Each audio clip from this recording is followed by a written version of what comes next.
The Liberal government has had a year and a half to develop a plan for Trans Mountain. And now, 3 days short of the deadline, as the country turns to its Prime Minister, we see there's no plan. The Minister of Natural Resources admitted it. The Minister of Justice confirmed it.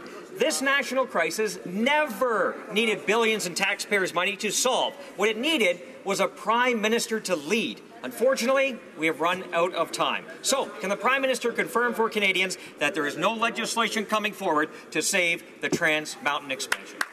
Honourable Minister of Natural Resources. Mr. Speaker, we have said for a number of months now that there are legislative options that the government will consider. The government has also said that courts have already said in no uncertain terms, including the Supreme Court of Canada, that when you move resources in this country from one province to the other, it is squarely within federal jurisdiction. This is a pipeline that has been approved by the Government of Canada and, by the way, by the Government of British Columbia, and it's good for Canada and it's good for British Columbia too. Honourable Member for Lakeland. But despite the minister's talk, the obstacles and roadblocks and challenges remain. And with only 3 days left until the deadline, the Natural Resources Minister said, incredibly, quote, "There's no certainty with these things. But certainty is precisely what Kinder Morgan and all energy investors need, not tax dollars or pension-funded insurance. Stability and predictability is necessary for economic confidence." Weeks ago, the Prime Minister said the Liberals would introduce a law to reassert federal jurisdiction over the expansion. Where is the legislation the Prime Minister promised Canadians? Minister of Natural Resources.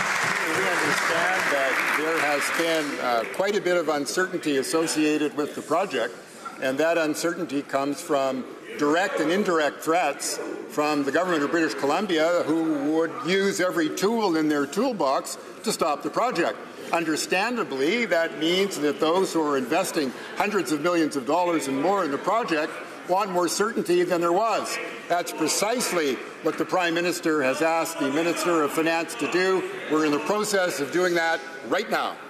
Honourable Member for Lakeland. But the Liberals have been using no tools in their toolbox to ensure the expansion go ahead in the past year and a half. And this crisis is a result of their lack of action and their failure of leadership. This weekend, the Justice Minister even said they're still, quote, "considering all options." But the time for consideration is over. Canada needs action. So with only 3 days left, the Liberals are still failing Canadians with no law and no plan. It's a disaster. The Prime Minister is damaging Canada's reputation and risking future energy development. They already killed 4 major energy projects worth $84 billion, and hundreds of thousands of Canadians lost their jobs. So again, where is the law they promised? Honourable Minister of Natural Resources. The honourable member wants to talk about a disaster. It was the Harper Conservative disaster. Not 1 kilometre of pipe built to new markets, an inability to consult with Indigenous peoples that led to failure in one court case after another, and the worst economic performance since the Great Depression. Mr. Speaker, that is a disaster.